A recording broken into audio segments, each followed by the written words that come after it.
Welcome back, everyone, to another Coach Blaker's video. I keep calling it Coach Blaker's video. Welcome back to another Coach Blaker video. Today, we're going to be going over the do's and don'ts of a control mage. Now, this is low-key Smurf Q, and it's low-key gold. It's kind of mixed up between the two, but I thought this would be a very good I thought this would be a very good game to kind of go over the do's and don'ts of a control mage. Before we get started with that, though, remember, if you guys are interested in coaching, coachblaker.com is where you want to go. I do VOD reviews, I do live gameplays, and then I also do a full-on coaching. I also coach teams, and I coach duos. Also, if you guys are interested in a trial session, there's limited availability, so it's more of a first-come, first-served thing.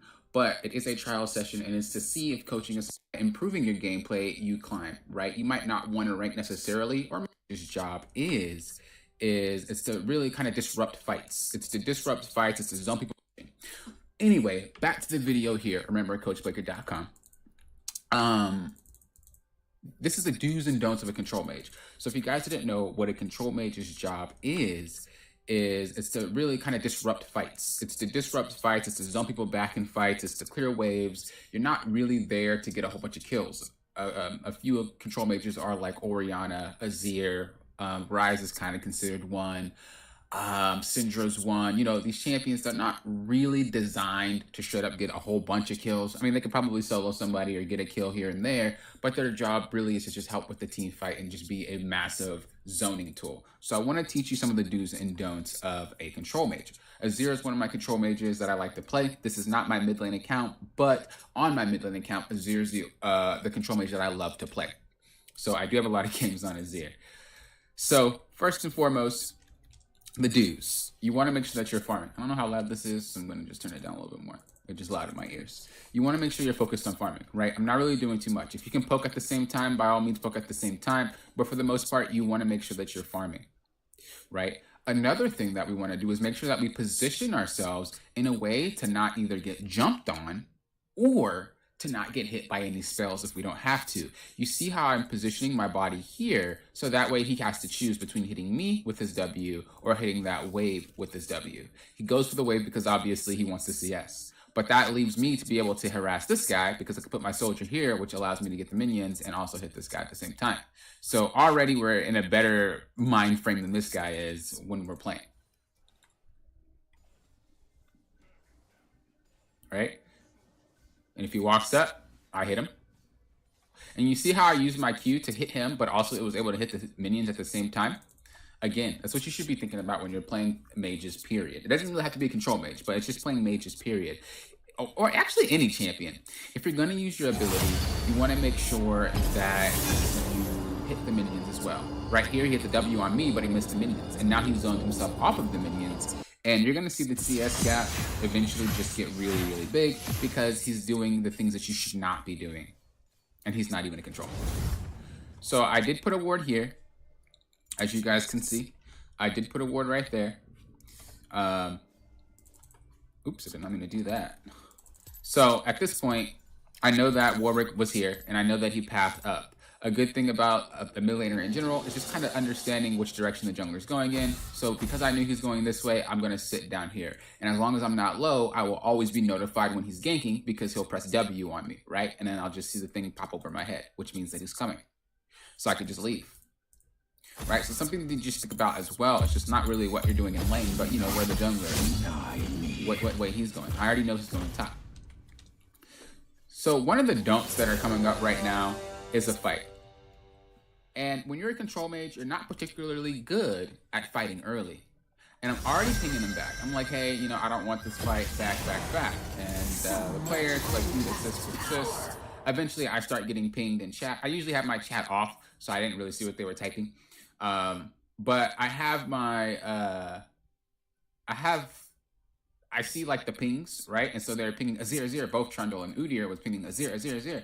And I didn't really bother to explain it because, you know, like I said, this is kind of gold, but it's also Smurf Q. I don't know what rank these guys are. But if I have to explain to you that Azir is not good at fighting early, a control mage is not good at fighting early, then maybe it's just not worth typing to you in the first place. So one of the do's is to understand the capabilities of your champions. And one of the don'ts is not being baited to bad fights and being baited to do things. I know my mana is low, and if I do one Q or E, I have no mana. So like there's no reason to invest into this fight because I don't have any spells. Like after I use one, I won't have any. So it's just no reason. I come over here just because he's running to me, so I might as well. But you see my point. I have no mana. So if we were to fight this fight here and it was a straight up 3v3, if Set decided to come as well, I don't even do damage, first of all. But second of all, I would just be out of mana. I'd be useless. So again, it's kind of understanding what you're doing. It's understanding your capabilities of a champion.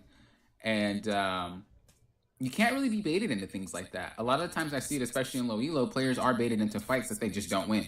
Even though they know they don't win, they'll still do it. And when I'm coaching players, it's the same way. I see that they won't win. I tell them they won't win, and they still decide to go fight. And it's like, you weren't going to win.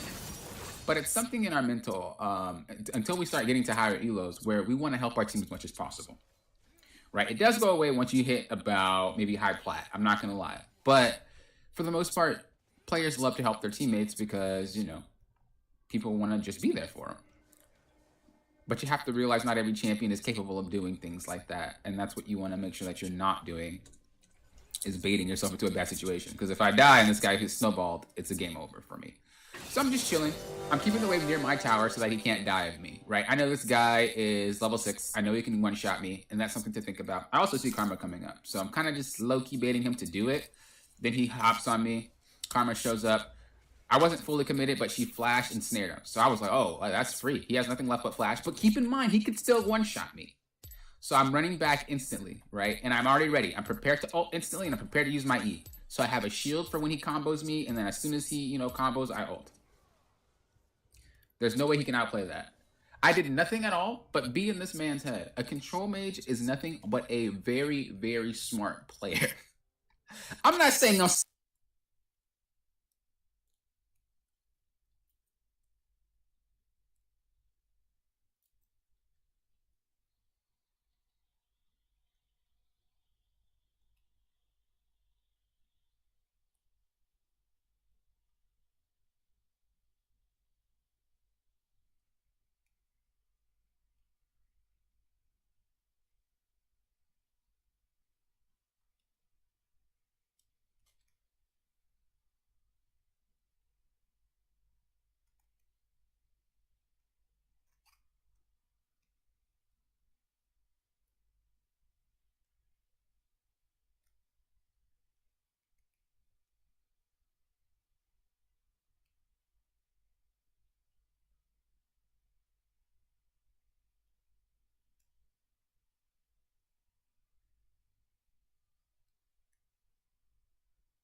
Welcome to Syndra's Rift.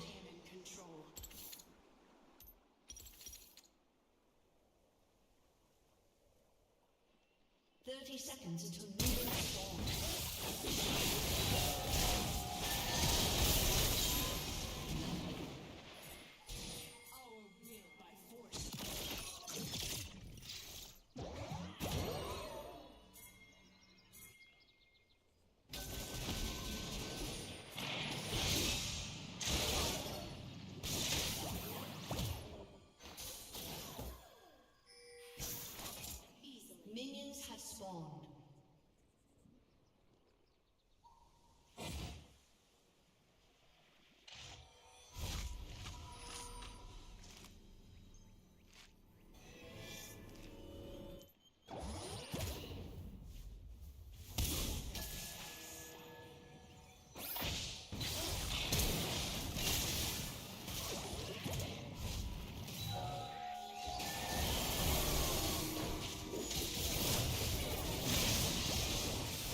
has been destroyed.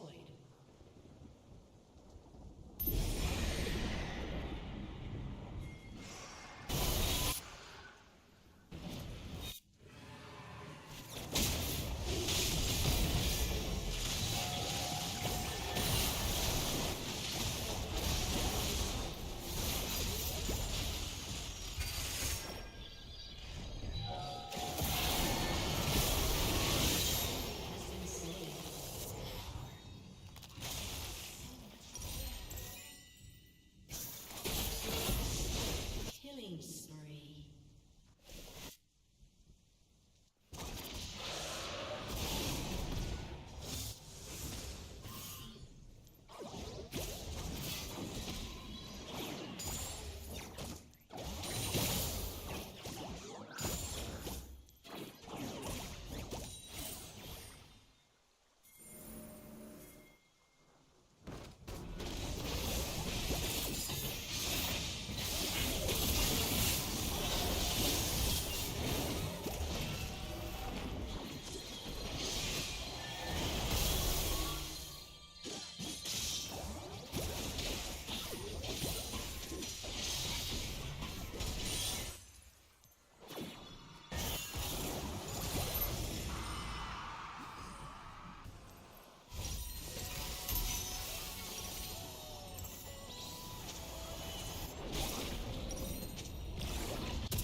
Destroyed a turret.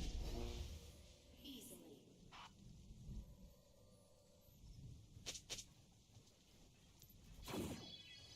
An enemy has been slain.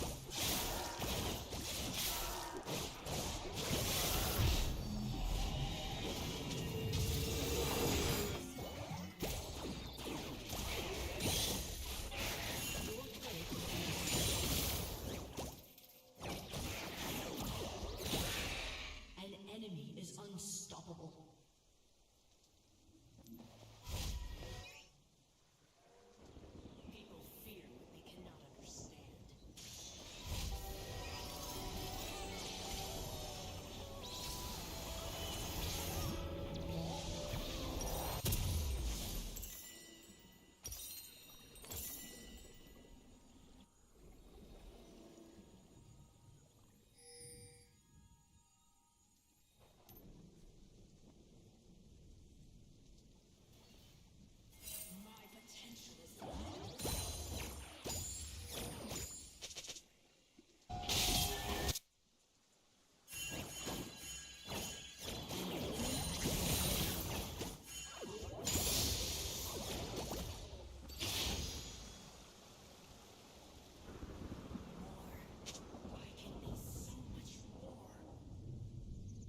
has been slain.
No cure for fools.